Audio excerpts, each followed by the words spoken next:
Hi everybody, welcome to this episode of Enlightenment Today. I'm Jason. In this episode we are going to speak about the monarchical view of the universe.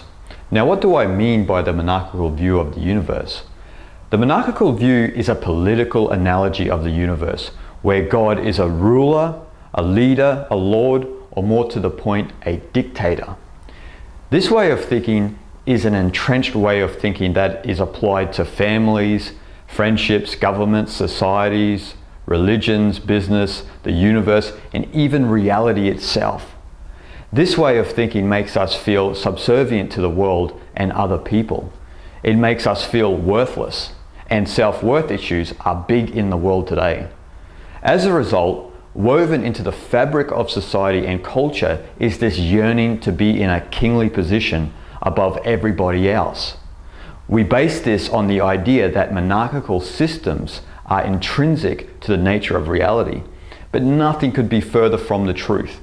There is no king in nature because nature is a holistic system, and just in case you forgot, we are nature as well. Now, to understand why we all subtly think in this way, we have to explore the history of the monarchical view and why it came about. When we look at pre-agrarian cultures, humanity lived in and with nature. We lived in small tribes and only needed the necessities of life. They didn't need to seek harmony with nature like we do in the modern world, for the obvious fact that they were naturally harmonious. Nature was an extension of themselves. So acquiring material possessions, and more to the point consumerism, meant nothing to them. What was most important to them was the welfare of the individual and the community. But don't get me wrong, those small ancient tribes definitely did have their own dramas, just not to the magnitude that we have today.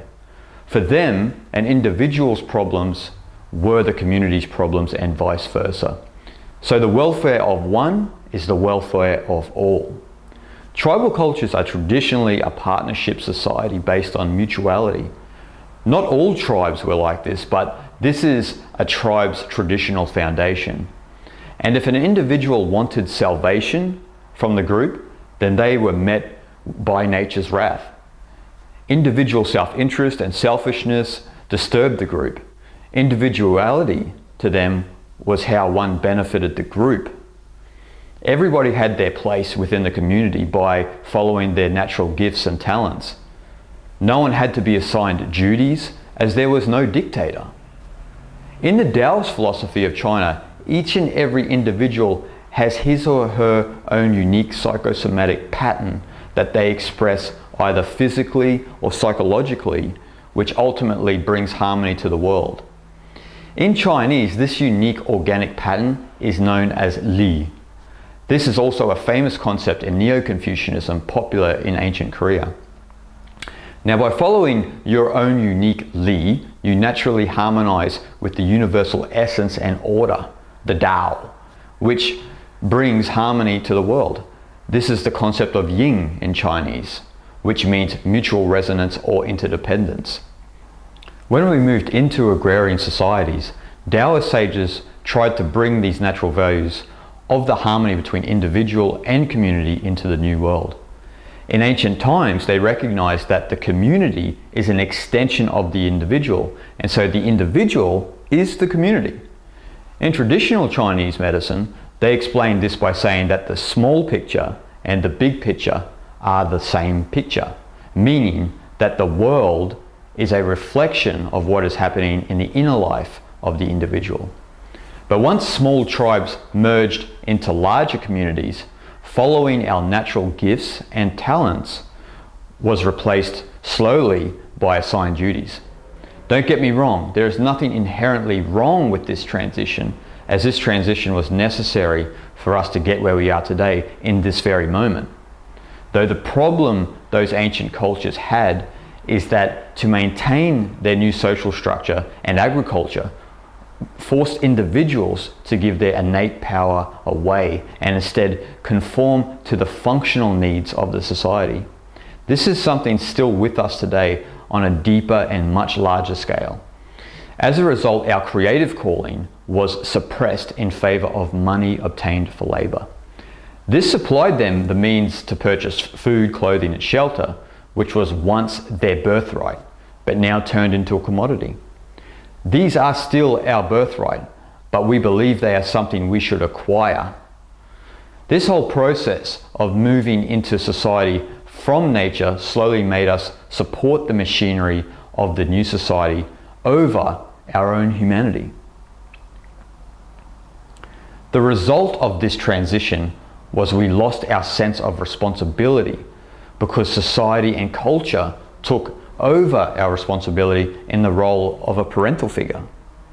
What we were unaware of is that a lack of responsibility leads to passive conformity. And I don't mean in the sense of an authentic humility, but rather a docile passivity, much the same as a zombie we see depicted in films. When society and culture are not in accord with the individual mind, the individual unknowingly, in most cases, takes on the function of society and culture, where we begin to mimic a machine rather than our spontaneous humane nature. This machine-like behavior is so ingrained that we never question its origins and authenticity. We stupidly relinquish our power away to an unnatural machine. This is the crucifixion of the individual and the sacrifice we all suffer.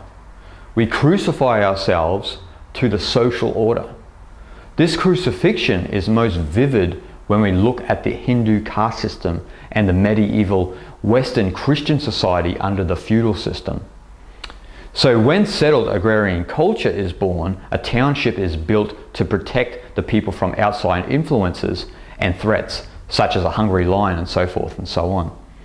And on top of this, a mental framework is created for people to follow, which includes strict rules and regulations that we should abide by.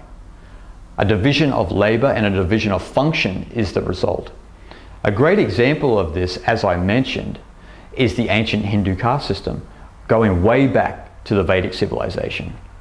It is made up of the four castes: the Brahmins, which is the priesthood and scholarly class; the Kshatriyas, which is the nobility and warrior class; the Vaishyas, which is the merchants and farmers class; and the Shudras, which is the laborers and peasants class. So you are born into your caste according to your lineage, and you don't have any say about it. A direct reflection of this is the caste system under the medieval Christian society, under the feudal system. In this system, we have the priesthood of the church, the feudal lords and royalty of nobility, the farmers and merchants of the commons, and the serfs who were the slaves. Though you may not believe it, but this pattern is still with us today, because when we are born into this world, we come out of nature from our parents and are taught to submit to a caste and rule of society and culture. And I mean this pattern is all over the world now. Keep in mind though that there are spiritual benefits of a system like the Hindu caste system, because when you are born into a caste, you are supposed to give yourself fully to that caste, which is the crucifixion of your ego to the society. So being born into whatever caste you are born in is determined by God's will, according to the ancient Hindu beliefs. This process reduces self-interest and makes one more humble. Another thing is that there is a stark difference between the social systems of the ancient Hindus and the Christians. And that is once a Hindu has fulfilled their duties in society, they are allowed to break away from caste and become a sage in the forest, which is known as a vanaprastha in Sanskrit. This is also thought of as the resurrection of the individual who has crucified themselves to the society from birth. So from the inception of agrarian culture until now, society and culture dictate life towards the individual, creating a subtle psychosis where we tiptoe our whole life trying to not to disturb the social machine from ticking. When we look at the Hindu caste system, it is not too far-fetched to assume that the whole system was created by the top two classes of the Brahmins and the Kshatriyas. Their position of power made the average individual feel subordinate to the higher classes. As a result, we developed this view of life which is governed from above. This view is completely different to pre-agrarian cultures. The governing from above view of life, the monarchical view, infiltrated all aspects of society, culture, and religion, especially religion. Now, religions were quick to adopt the monarchical view. Maybe they were even the origins of such thinking. Our spirituality coming out of nature was turned into a tool of indoctrinated belief to rule the population. Sigmund Freud even believed that the Egyptian pharaoh Akhenaten was the pioneer of a monotheistic religion that spawned the concept of the universe being governed from above. He believed that Moses was a follower of this religion. The ancient Persians also had a monarchical view of the universe. Darius I, who lived from 550 to 486 BCE, created the King of Kings tradition. This tradition is based on a kingly god lording it over the world. This is a political analogy of the universe that many kings and queens employed to maintain control of the masses. The result of this tradition is we began to think of God as a king above his lowly subjects. The King of Kings tradition was a foreign way of understanding the universe, and it was diametrically opposed to the thought of China, Greece, and India in that epoch of time.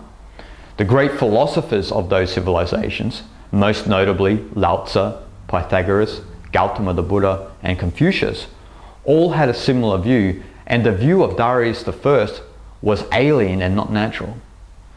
The idea of God as a king started the deep-seated belief that God punishes us for our sins, as if God is some sort of being watching it over our every move, which is just plain unintelligent. Eastern philosophy has a completely different view of the universe. The universe, according to the East, is a loving holistic system that is fundamentally one. In the Chinese classical text, the Tao Te Ching, it states, "The Tao loves and nourishes all, but does not lord it over them." In the ancient Hindu philosophy of Vedanta, they have the idea that Atman is Brahman, meaning the deep down real essence of your being is identical with the ultimate reality of the universe, the divine ground of all being. The monarchical view, on the other hand, trains us to take no responsibility for our actions because we pass everything off onto God. As a result, we believe we are punished for our sins rather than admitting that we are punished by our sins. This is a completely different state of psychology and a much more healthy one. Being punished by our sins relates somewhat to karma because we reap what we sow. The monarchical view developed more in Western religions than Eastern religions, maybe because of the King of Kings tradition, which likely infiltrated Christianity. In the West, this monarchical view of the universe is tangible evidence as to why the majority of Western people, even atheists, are affected by the monarchical view. What I mean is when you ask Westerners about God, they instantly think of a creator of some sort. The West have took on God as a creator of the universe as a king, while East still has a relationship to nature. Some may say, what about Eastern creator gods like Brahma? Well, it's not that simple. When you speak of Brahma the creator, you have to talk about the other two gods of the Hindu Trimurti, Shiva and Vishnu.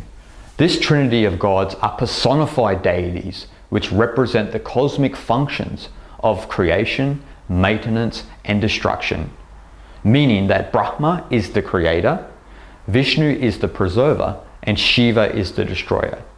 These can be thought of in many ways, as the process of the cosmos or the individual process, meaning the death of the ego to the ultimate reality, Brahman. Remember, Brahma and Brahman are different.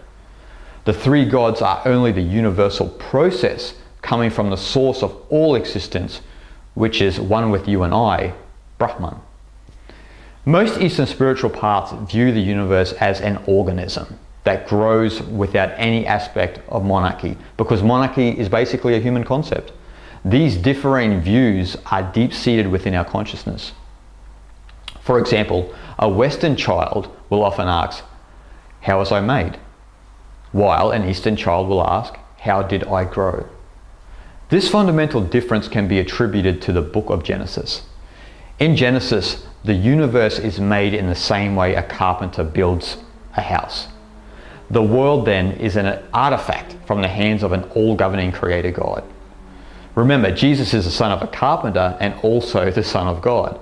This is an allegory to explain this creator-created view of the universe. Alan Watts called this the ceramic model of the universe. This view assumes there is a difference between maker and made, and creator and created. We need to remember that anything created is made from the outside inward, like the way a sculptor carves wood. The universe is not made, it grows. And anything that grows in nature manifests from the inside out. Think of a flower. A flower blossoms from a simple, humble bud. The monarchical view destroys the individual's naturalness and eclipses our essence, which makes us believe we don't belong. The East intelligently explains that you are the Atman, which is Brahman. You are that. You are enlightened. But the reason you don't experience it is because you maintain patterns that no longer serve you. And one such pattern is the monarchical view of the universe. Realize that you are that simple, humble bud awaiting to blossom into a flower. Understand your innate oneness with the universe and allow your fragrance to be experienced by all. Now, to understand more about the monarchical view of the universe, I recommend that you read my book Enlightenment Now, which goes into this topic in depth. Thank you for watching today, and see you next time. Hey everybody, thank you for watching this episode of Enlightenment Today. If you enjoyed this episode and want to see more, please subscribe to my YouTube channel right here. Also, to watch some of my previous episodes of Enlightenment Today, click down here, okay? So thank you for watching, and let's continue to learn, grow, and love more together.